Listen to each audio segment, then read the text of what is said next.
Toska is one of the most exciting scores from the moment it starts. It has everything. It has the bad guy, the good guy, and lots of sex as well. We've got love, revenge, jealousy. It has all the ingredients for a visceral experience.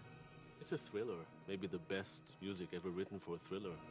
If I was told I could have one desert island opera, it would have to be Toska.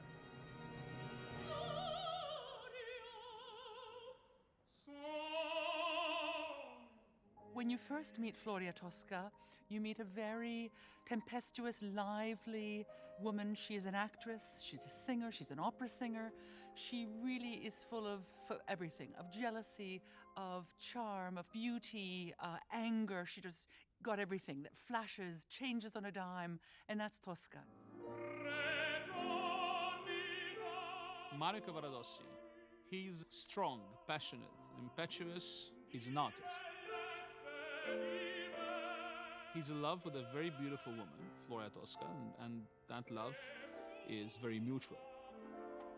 Her relationship with Mario, I think it's very picante, very hot and spicy. They're Italian, they're hot-blooded. It is pretty hot-tempered. He's smart, intelligent.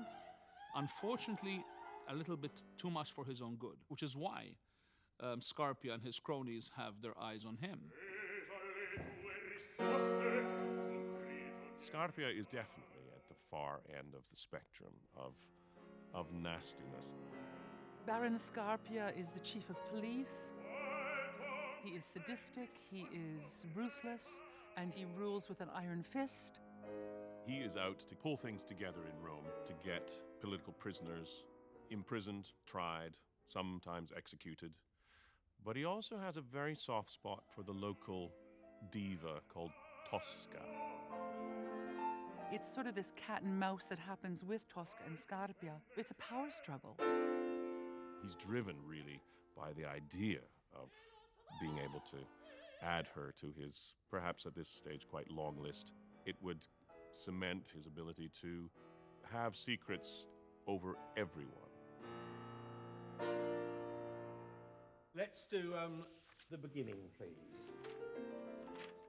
Jonathan Kent's production with Paul Brown's sets highlights the sort of underbelly of power, so that rather than just being in the church at the beginning, it is in the church, but the setting is on a lower level.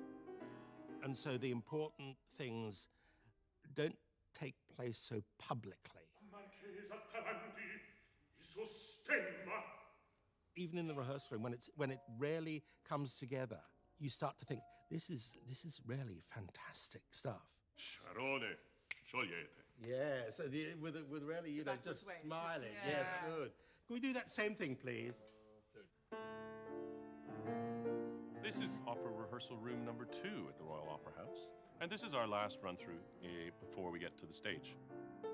This is my first time doing the role, so it's a really good opportunity for me to put these people through the pressure of me getting all the moves right and all the words right. Try and grab her dress.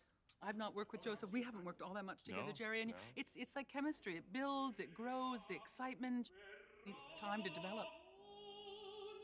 And not to forget the composer, Pуччини. This guy is a genius.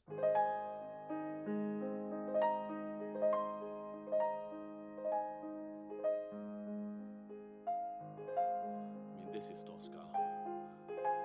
This is love.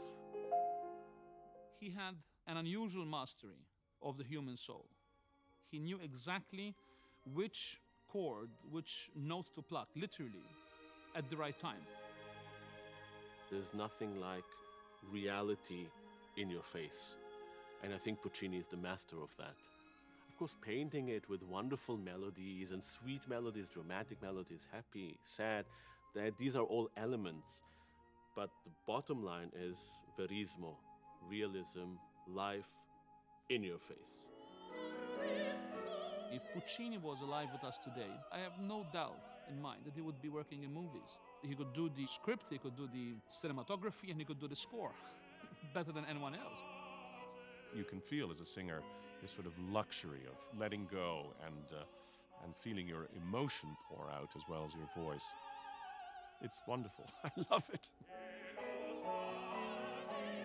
It's this jewel, it's this operatic gem. It's perfect. You know, it really is the perfect opera.